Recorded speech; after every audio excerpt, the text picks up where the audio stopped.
এক নম্বর মাসালা,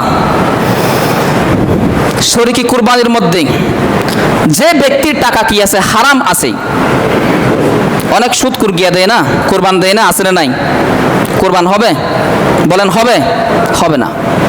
ওই ব্যক্তির সঙ্গে যদি আপনি হালাল টাকা দিয়ে যদি কি করেন, কুরবান দেন, আপনারটাও হবে না। এই মাসালা মনে রাখবেন। যদি আপনি উট কুরবানি দিতে চান, কয় বছর হতে হবে?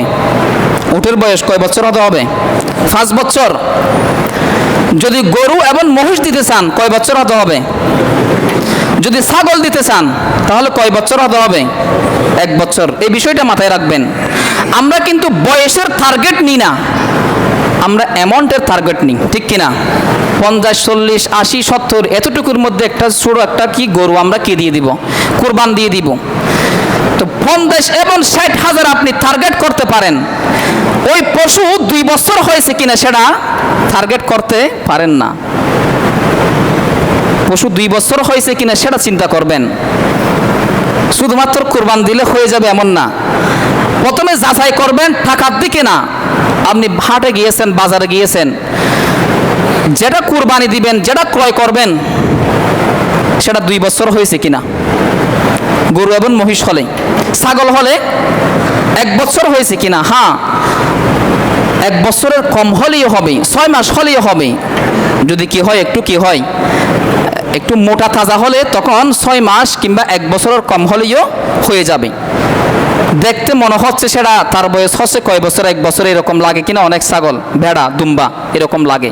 এগুলা কিন্তু 1 বছরের কম হলেও কি হয়ে যাবে, কোরবান হয়ে যাবে। তো এই জন্য এই মাসালা থেকে আজকে আমরা যে শিক্ষাটা পেলাম, আপনি টাকার কি করবেন না, টার্গেট করবেন না, পশুর বয়সের টার্গেট করবেন।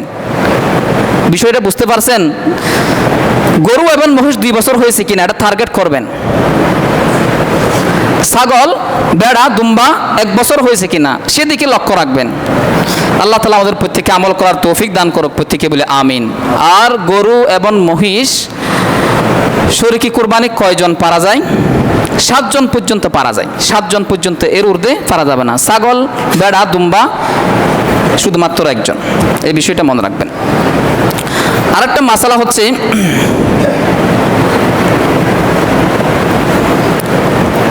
মনে করেন কোনো ব্যক্তি যার উপর কুরবানি ওয়াজিব হয় নাই,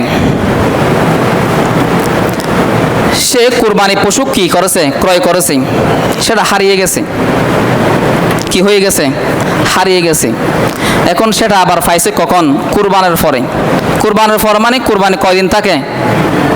10, 11, 12। কুরবানের জামাত যদি আমরা 10 তারিখ যদি করতে না পারি, তাহলে 11 তারিখও কি করতে পারবো? করতে পারবো। এটা মনে রাখবেন। কোনো ব্যক্তি যদি 10 তারিখ কুরবান দিতে পারে নাই, তাহলে 11 তারিখও দিতে পারবে, 12 তারিখও দিতে পারবে। আর আমরা এমন অস্থির বাঙালি, এত অধৈর্যশীল বাঙালি যে হুজুরের একটি দেরি হইলেই, হুজুর আপনি আমারটা আগে কেন জবে করেন নাই, ঠিক কিনা?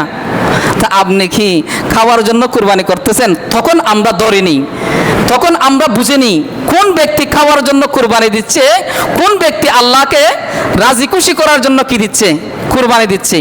কুরবান বিষয়টা ধৈর্যের সঙ্গে কি সম্পৃক্ত? কুরবান বিষয়টা কিসের সাথে? কুরবান বিষয়টা ধৈর্যের সঙ্গে কি, এটা মনে রাখবেন। তো এই জন্য আমাদেরকে, হুজুরদেরকে তাড়াহুড়োর মধ্যে ফেলবেন না। এই আগামী কুরবানিতে যার জন্তুটা আগে ফেলে দিয়েছেন, সুন্দর করে আপনারা রেডি করে রাখবেন, তারটা আমরা কি করব, আগে জবাই করব, এটা মনে রাখবেন। কিন্তু আপনি এখনো কি করেন নাই, ফালান নাই, আমি আরেকটা তো চলে গেছি। যদি আপনি যদি আমার সাথে চেঁচামেচি শুরু করে দেন, তাহলে আমি তখন বুঝে নিব আপনি আল্লাহ তাআলার কুরবত হাসিলের জন্য কি করেন নাই, কুরবান করেন নাই। আপনি তাড়াতাড়ি রান্না করে খাওয়ার জন্য কি করেছেন, কুরবান করতেছেন। আমি সেটা বুঝে নিব, সেটা দেখা যাবে ইনশাল্লাহ আগামী কুরবানিতে। তো যে মাসালাটা বলতে যাচ্ছিলাম, যার উপর কুরবান কি হয় নাই, ওয়াজিব হয় নাই, পশু ক্রয় করেছে, তো কুরবানির দিন যখন সেটা হারিয়ে গেছে, কুরবানির দিন যখন অতিক্রম হয়ে গেল, ওই পশু আবার কি খাওয়া গেছে, তখন কি করবেন? ওই পশুটা কিন্তু আর খাওয়া যাবে না, এটা মনে রাখবেন। এটা কি করা যাবে না, আর খাওয়া যাবে না, সেটা দান করে দিতে হবে, জীবিত অবস্থায় দান করে দিতে হবে। এই মাসালাটা মনে রাখবেন। সূক্ষ্ম সূক্ষ্ম কতগুলা কুরবানির ক্ষেত্রে কি আছে, মাসলা আছে। আরেকটা মাসালা হচ্ছে কি, অনেক সময় আমরা আমাদের মৃত বাবা দাদা তাদের ওসিয়ত পূরণ করার জন্য কি করি, কুরবান করি, অথবা তাদের নামে আমরা কি করি, কুরবান করি মৃত ব্যক্তিদের নামে। তখন কিন্তু সেই সমস্ত গোশতগুলো কি করা যাবে না, খাওয়া যাবে না, সেগুলো কি করে দিতে হবে, সবগুলা গরিব মিসকিনদেরকে দান করে দিতে হবে। এটা মাথায় রাখবেন। আরেকটা মাসালা,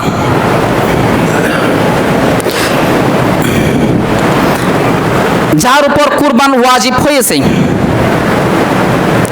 পশু ক্রয় করেছে, ভালো মতো শুনেন এগুলা সূক্ষ্ম মাসালাগুলা।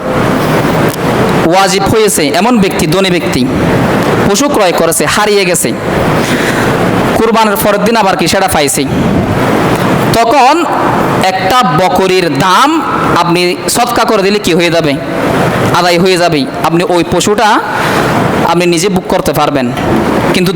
কিন্তু গরিব হলেই, যার উপর কি হয় নাই, কুরবানি ওয়াজিব হয় নাই, কিন্তু তার থেকে পুরোটাই কি করে দিতে হবে, সেটা দিয়ে দিতে হবে, সদকা করে দিতে হবে।